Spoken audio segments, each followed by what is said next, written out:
Hello everybody, my name is Mike Demaro and I want to welcome you to the latest episode of My Life with Asperger's.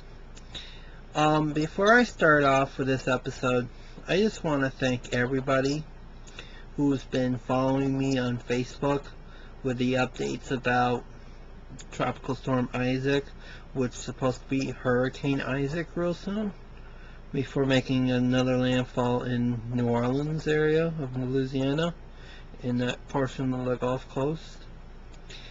We only got like a few inches of rain here and some strong gusts of wind, but nothing really that bad, you know.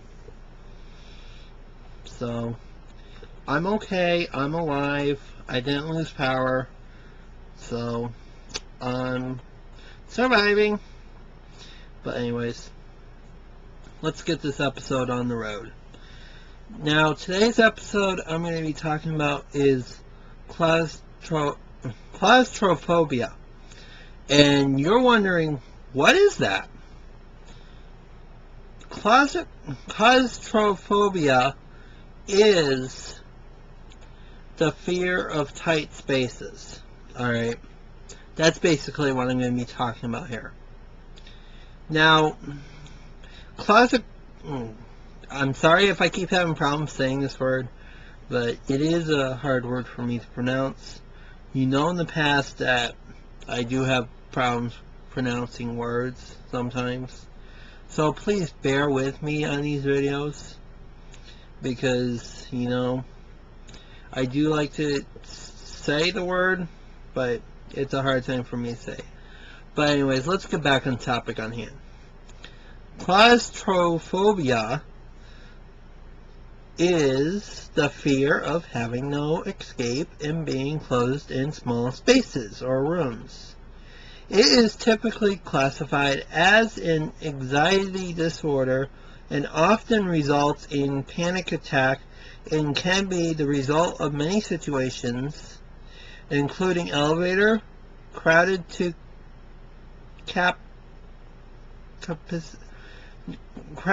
maximum people. That's what I'm trying to say. Windowless rooms, and even tight-knit clothing. The onset of claustrophobia has been attributed to many factors, including a reduction in the size of the amygdala, classical conditioning, or a genetic predisposition to fear small spaces. Now, what I'm going to say is that this also includes running into large number of people, like a crowd. You know, when you go to like a concert or a theme park or a baseball game, football game, and you have those crowds of people that come and see the event or the game or the theme park, you know. So it's like that. That's what I'm trying to say is it's almost like that for me.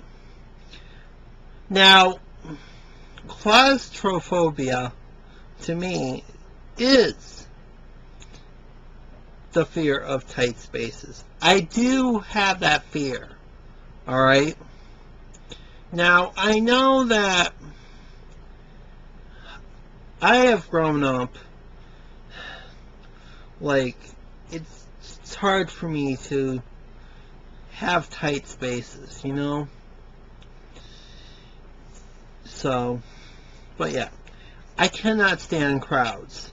That's why I avoid the theme parks during Christmas time, New Year's, Thanksgiving, you know, because of the number of people that come. You know, in those situations, if I have to work them, I always try to make sure that I can work at a position that I can work pretty well at. You know, speaking of work, in the recent weeks here, they kept putting me on the upper level of the restaurant, cleaning. And in the past few weeks, I've been upset about it, and I cried a little bit about it, because it was like emotions ran high for me. For working in that tight space with the large group of people that come during like the lunch rush, you know, it's hard for me, you know. But at the same time, you know, I try telling people and they don't care. But I am going to try to work out something with some of the people there to see if we can get this fixed. So I wouldn't have to be up there during the busiest times of the day that I'm there. Like, you know, I was up there today after my break, and I only had 90 minutes left in my work day, so I went up there. It was a little busy to start with, but then afterwards it started to quiet on down quite a bit, and I felt okay because there wasn't that many people up there. You know, it was just when I have to deal with a lot of people up there at one time, you know. It's hard for me to work up there because you have the tight space, you have all these people, and it's like, how in the world am I supposed to get my job done? How in the world am I supposed to navigate the upstairs? You know, and clean the tables. Not to mention, you know, all the games down in the lower level, in the music, they bounce up to the upper level, and then yet you also have the people up there speaking, you know? So you have to deal with that. And that's pretty hard for me. You know, I wish that people would, you know, I wish that people would not give me a hard time, you know? Is it, you know, I feel like that may be a source of my high stress level when I work up there, or my high blood pressure. You know, it's a health condition for me. You know, and also, you know, they should be sensitive to my condition too. You know, it's hard for me, you know. And then, well, let me get back to that topic, alright? Now, when I go to a park and I go as a regular guest, sometimes I have a problem standing in line, sometimes I have a problem dealing with the guests that are there, because I cannot stand the crowds. Because, like I said, you know, I cannot deal with crowds. And what I'm talking about is the fear of tight spaces. There is plenty of space in a theme park, right? But yet, when you get in line for an attraction, it's like you have to wait in line. Now, that may be a hard thing for someone who has Asperger's, to wait in line, because they're trying to think, what's going on? How long, how much longer, how much longer, how much longer, how much longer? You feel like a kid when you wait in line, you know? So, that's what I'm trying to figure out. Now, there are some cases, and I did get this advice from some of the other parents, that what they have done in the past was go to guest relations, and they gotten a guest services card. Now, this entitles them to go towards the front of the line because of the autism that they have, or the Asperger's, or the disability that they have. Now, I have never tried this, But there were a few times when I was a guest at the park where actually I felt a little bit okay. I didn't have a pass on me. The guest services card there that I was just talking about, I didn't have that on me, or I didn't get one, but like earlier this year, I went to see the one of the fireworks show, one of the night shows that they have at one of the parks.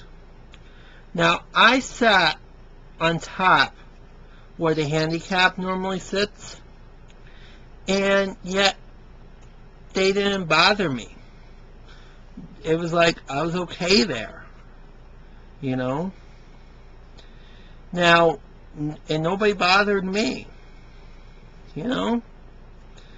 And if they were to bother me, I'd be like, okay, I'm autistic, I need to have my space, and I need to stay here.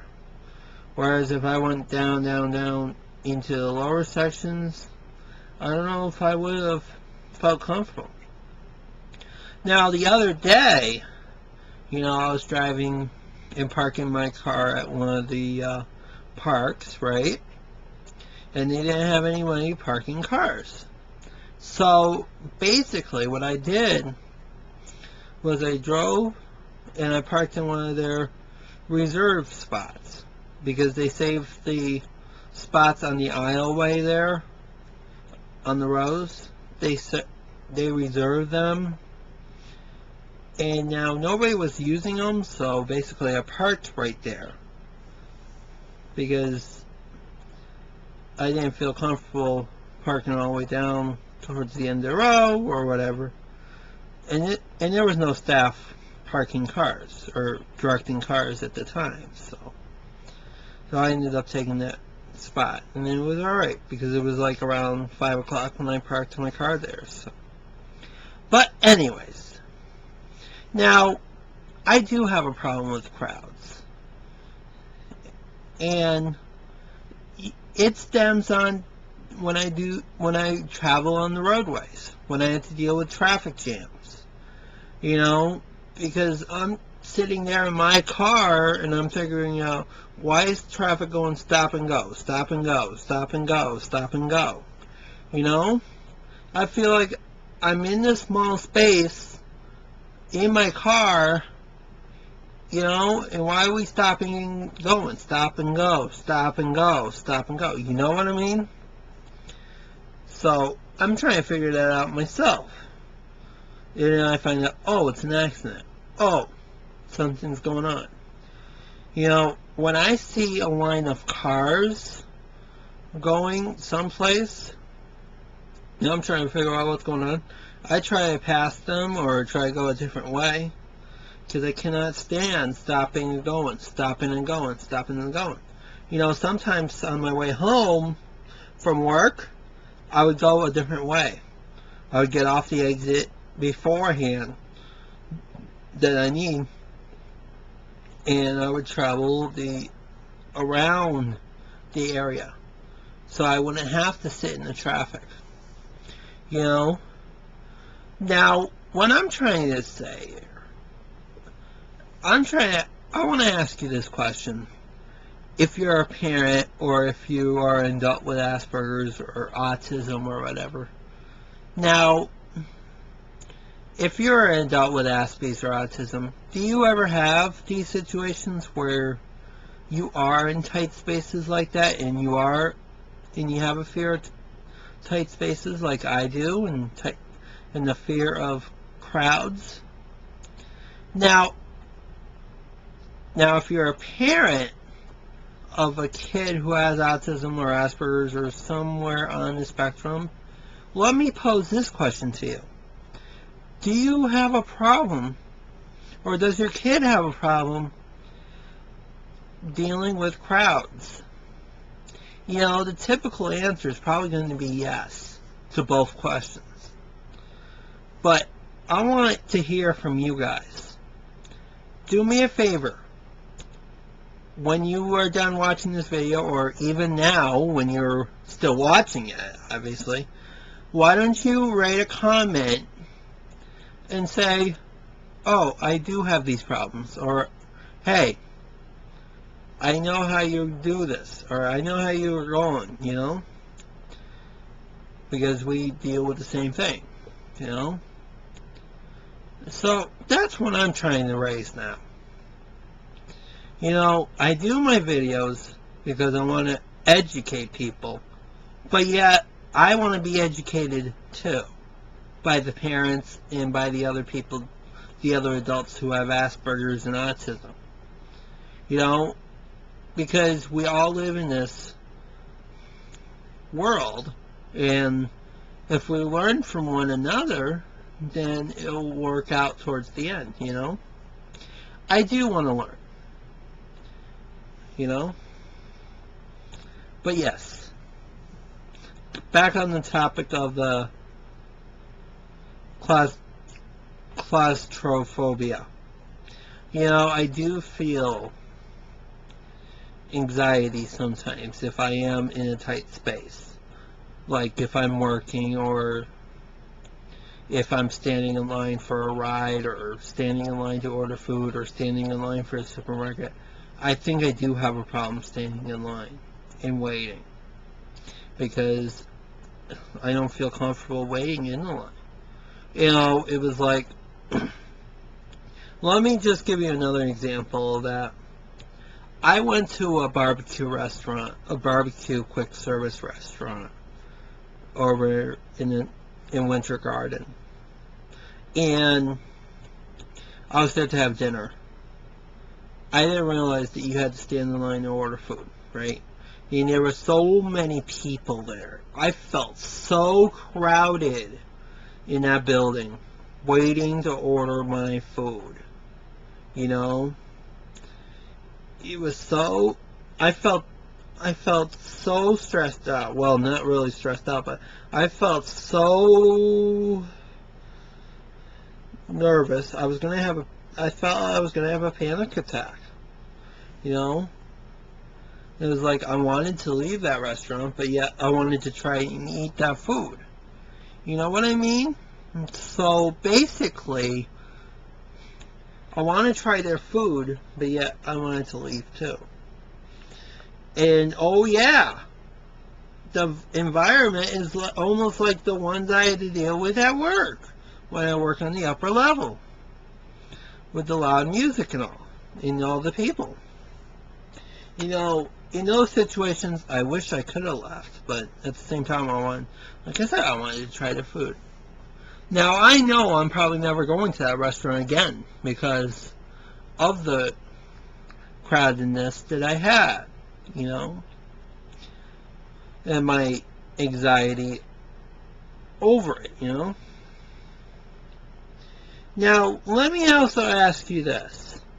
Whether you are on the autism spectrum, if you're an adult, or if you're a parent of an autistic child, do you think that it's passed down too? Because that's what I'm trying to figure out too. My mom, I think she has an anxiety disorder. Well, she's not autistic, but I'm just saying. I think she has anxiety. She gets nervous sometimes. And I think, and she has her panic attacks, because I noticed in my mom, when we go to some of the things, she has to leave, you know? It's like she had to wait outside or something. You know, that's what or if it's loud music, she has to go, you know? Or she has to leave. I think that's where I get my panic attacks from too. I don't know if it's passed down in the genes or what, because I feel the same way. It's like when I hear loud music and I can't stand it, I have to leave, you know. This is why I don't go to that many parties. Well, I'm not invited to that many parties either, but I'm just saying, you know. But I'm going to try to figure it out. It's like, does this pass down from generation to generation? That's what I'm trying to figure out. That's what everybody's trying to figure out too. And that's what everybody's trying to figure out about autism and Asperger's. If it does go from generation to generation. But of course, I'm going to do this episode, or I'm going to do this topic on another episode. So, I'm not going to do this right now. I just brought it up because I was just wondering if it goes from generation to generation. You know what I mean? But, anyways. Now, when I live at my home, I have a 34-foot trailer that I live in.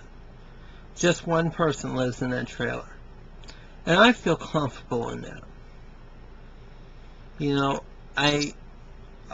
it's just me. But if I had like 2 or 3 other people living in a trailer with me, then I'd be claustrophobic. Let me say this. Claustrophobic. You know, I'd be that all the time, you know.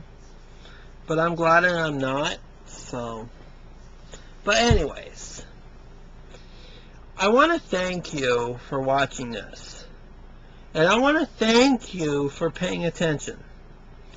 And if you do comment, I want to thank you in advance for those comments. Because I know that we do share the same thing, you know. So, and I want to hear your experiences too. Because like I said, it's a learning process.